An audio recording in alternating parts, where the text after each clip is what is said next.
Welcome, everyone, to today's deep dive. We're going to be talking about a pretty fascinating figure, Lahiri Mahasaya. I think a lot of listeners will be familiar with him, but for those that aren't, he's a pretty prominent figure in the world of Kriya Yoga. And today we're going to be exploring some excerpts from Autobiography of a Yogi, which was written by Paramahansa Yogananda. And what makes this book so interesting is that Yogananda was actually a disciple of Sri Yukteswar, who in turn was a disciple of Lahiri Mahasaya. So we get this really intimate perspective on Lahiri Mahasaya's life and teachings. Before we dive into all that, though, could you maybe give us a little bit of background on Kriya Yoga and why Lahiri Mahasaya is considered such an important figure in its history? Sure. Kriya Yoga is, well, in essence, it's a set of techniques designed to accelerate one's spiritual growth and to help one realize their connection with the divine. What makes Lahiri Mahasaya so significant is that he brought this ancient practice, which was traditionally taught in secrecy, to the masses. He basically democratized the path to self-realization.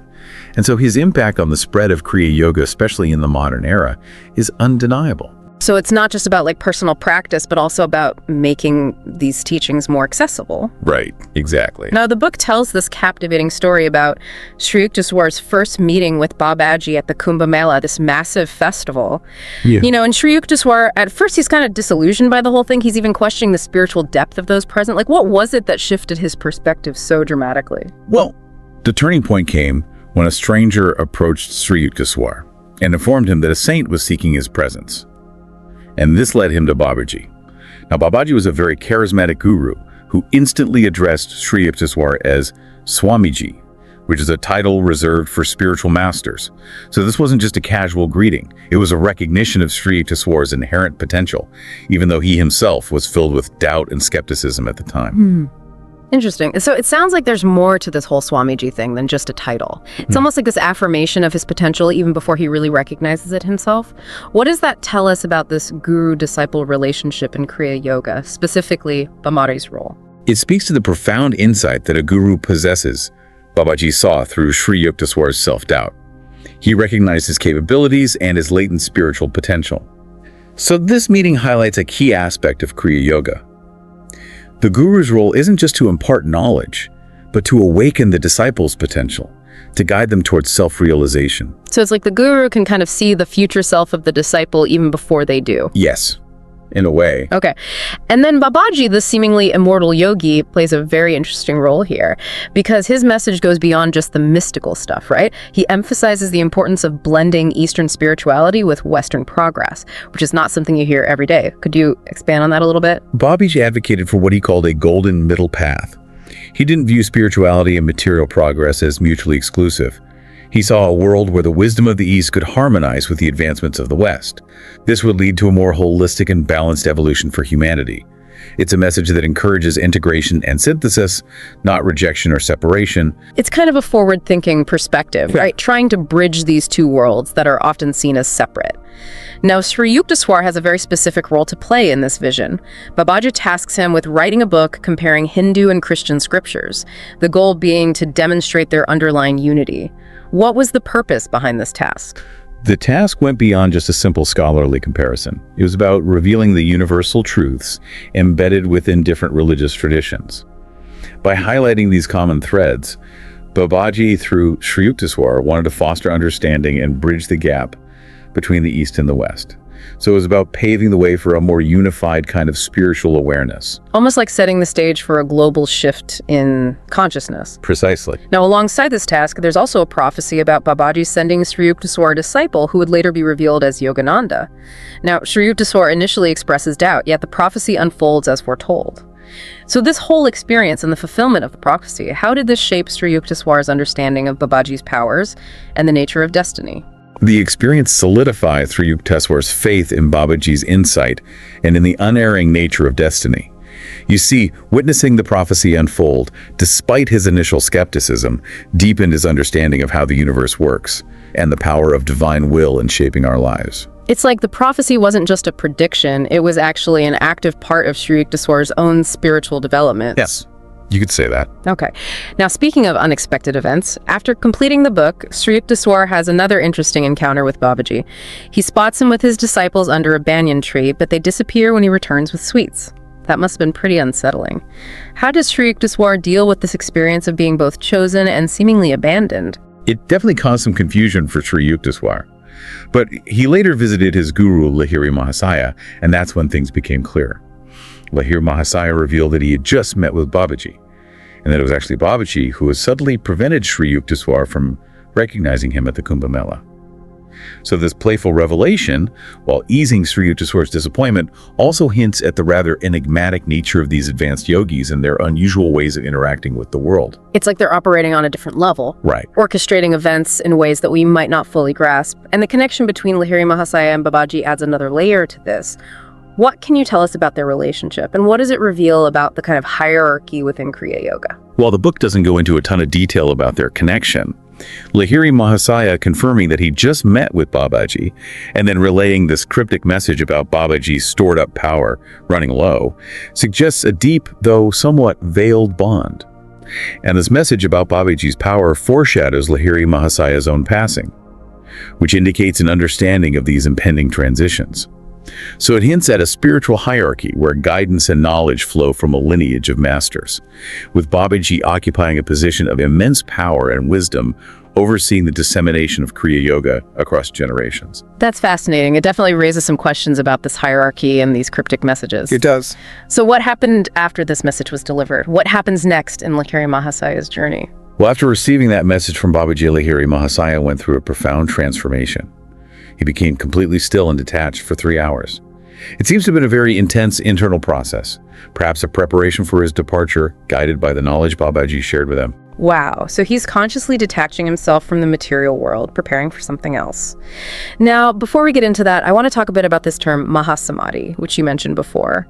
Could you explain what that concept entails and why it's so significant in the context of Lahiri Mahasaya's passing? In yogic philosophy, Mahasamadhi isn't just death. It's a conscious exit from the body, a deliberate shedding of the physical form by a realized soul. It signifies a complete mastery over life and death, where the yogi consciously chooses the moment and manner of their departure. So understanding Mahasamadhi is crucial to grasping the full significance of Lahiri Mahasaya's passing, because it suggests an intentional act, rather than just passively succumbing to death. So it's not just dying, it's about consciously transcending the physical form. Okay. This is all really interesting stuff. I think we've got a lot more to unpack here. And we'll delve deeper into Lahiri Mahasaya's life and his transition after a quick break. So Mahasamadhi, it's not just death, as we usually think about it. It's this conscious transcendence, this deliberate liberation. It really changes how we view Lahiri Mahasaya's passing. Now, before we get into the accounts of his passing, I'm curious about his life before that transition. You know, the book mentions that he wasn't like a recluse. He had a family, a job. How did he balance his spiritual pursuits with those worldly responsibilities? Lahiri Mahasaya's life really embodies the idea that spirituality isn't about escaping the world. It's about integrating those spiritual principles into your everyday life. He was a government accountant. He was a husband and a father. So he was showing that you don't need to renounce everything to reach those spiritual heights. It makes it relatable, you know? Yeah. Shows us that enlightenment is possible even amidst the ordinary. Yeah, it's inspiring to see that you don't necessarily have to become a hermit to do this kind of work. But I imagine it wasn't always easy to navigate both worlds. Right. The spiritual and the mundane. Did he ever face any resistance or conflict in reconciling these two parts of his life? Well, the book talks about how his family, initially, they struggled to understand his deep devotion to Kriya Yoga. There was that clash between what they knew, their expectations, and this new path that he was on. But over time, his dedication and the changes they saw in him led to acceptance and support. It's like that classic story of the known versus the unknown, the pull of tradition versus something new and different. But he persevered, and his family came to understand. Right, they did. Okay, so shifting gears a bit, I'm interested in his approach to teaching Kriya Yoga. Did he have a particular method or style? He was very practical. He emphasized direct experience.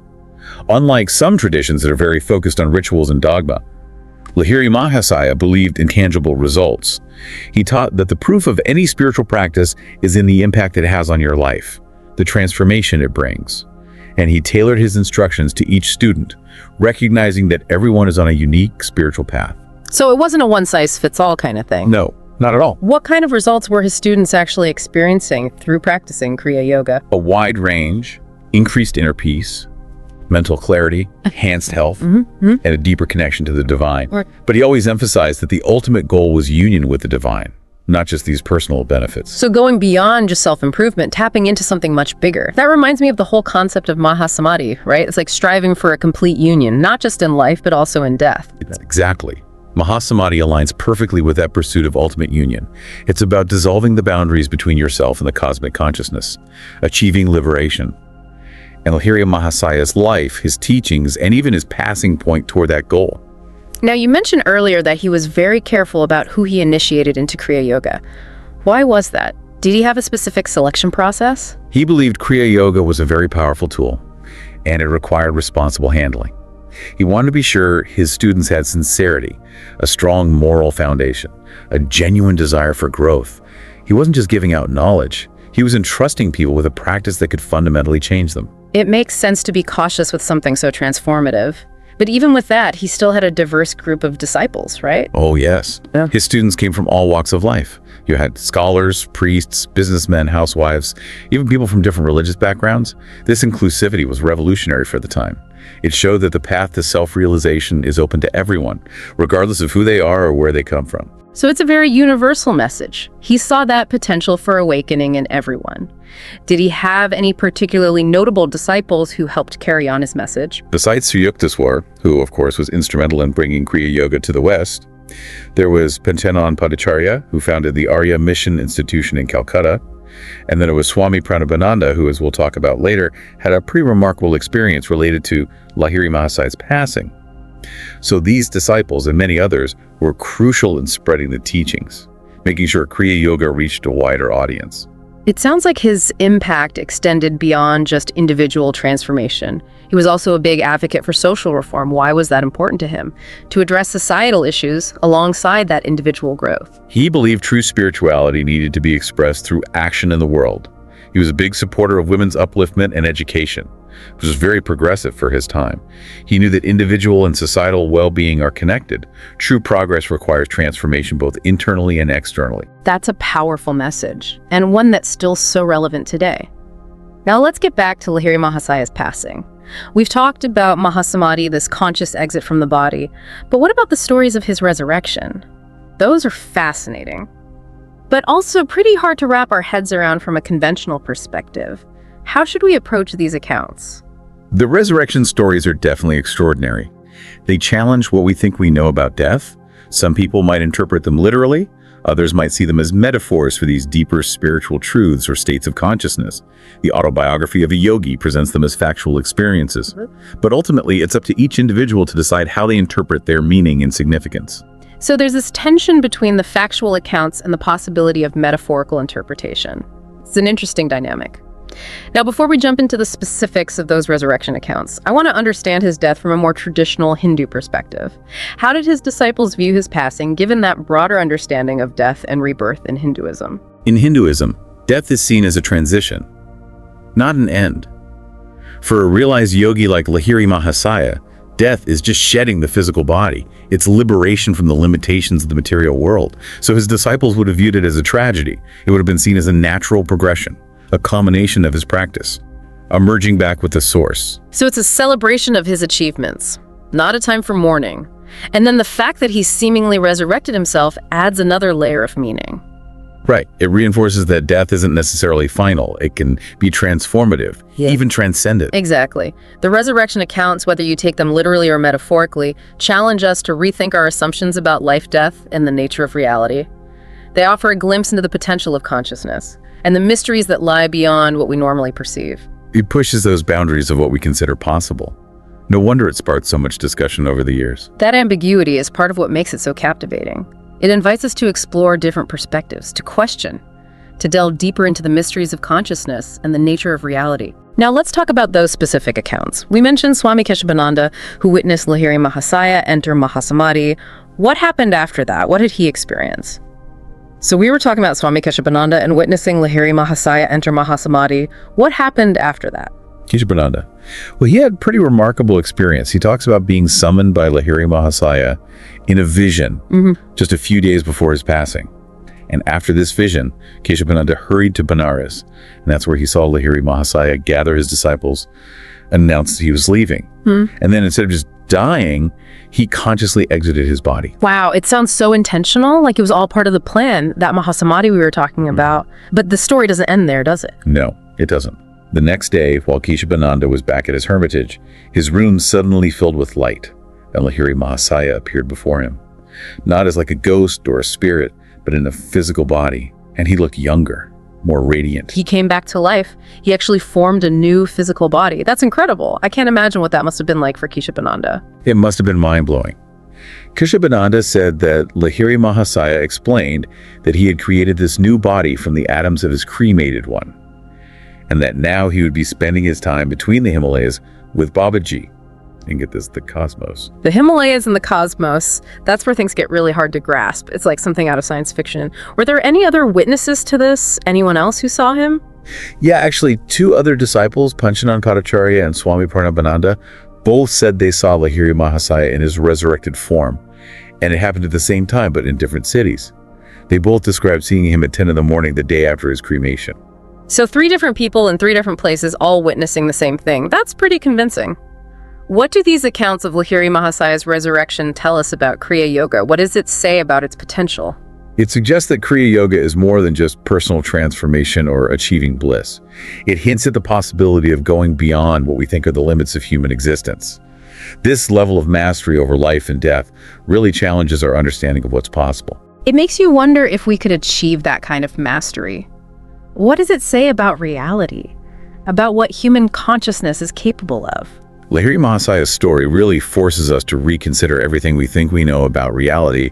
It encourages us to look at the potential we have and question the limits we put on ourselves and our understanding of the universe. He wasn't just a spiritual teacher. He was living proof of what might be possible for us all. Now, before we finish up, I want to go back to something you mentioned earlier about how Lahiri Mahasaya spread Kriya Yoga. He initiated people from different backgrounds, different religions. That was pretty radical for the time, wasn't it? Oh, absolutely. His inclusivity was groundbreaking. He didn't believe spirituality belonged to any one group. He saw that universal desire for connection and welcomed anyone who truly wanted to explore that. That message of unity is so powerful. It reminds us that spiritual truths go beyond those differences that often divide us. It feels really important, especially in today's world. It speaks to the heart of spirituality, emphasizing our shared human experience. It goes beyond those surface differences and finds common ground in our search for meaning and connection. So as we wrap up our deep dive into Lahiri Mahasaya, what do you think is the most important part of his legacy? What will people remember him for? His unwavering belief in our potential, I think that's what will stand out. He didn't believe enlightenment was only for a select few. He saw it as something we're all capable of achieving with the right guidance and practice. And he gave people that guidance. Yeah. He made self-realization more accessible. He was a pioneer in that sense. Exactly. His life is a reminder of the power of spiritual practice and the possibilities of human consciousness. It gives us hope and inspires us to keep going. So for our listeners, what's the takeaway from all of this? We've heard these amazing stories. We've talked about Kriya Yoga. We've considered the mystery of resurrection. What can we take with us as we move forward? Lahiri Mahasaya's life and teachings are an invitation. It's not about following a strict set of rules. It's about recognizing our potential and starting that journey of self-discovery, finding our own connection to the divine. We have to remember we're not limited by those boundaries we create. Our journey is ours to make, but we don't have to do it alone. As we become more aware of ourselves and our connection to something bigger, we might just find that the extraordinary is closer than we think. I think the biggest takeaway is to stay open-minded, keep questioning, keep exploring, and never stop searching for a deeper understanding of ourselves and the universe. We started by looking at the life and legacy of Lahiri Mahasaya. Now we leave you with a question. If his story made you think differently about what's possible, what are you willing to explore? What will you seek out? Thank you for listening till the end. Please subscribe, turn on the notifications, like, comment, and share with your friends. This will help more listeners to discover our channel and content.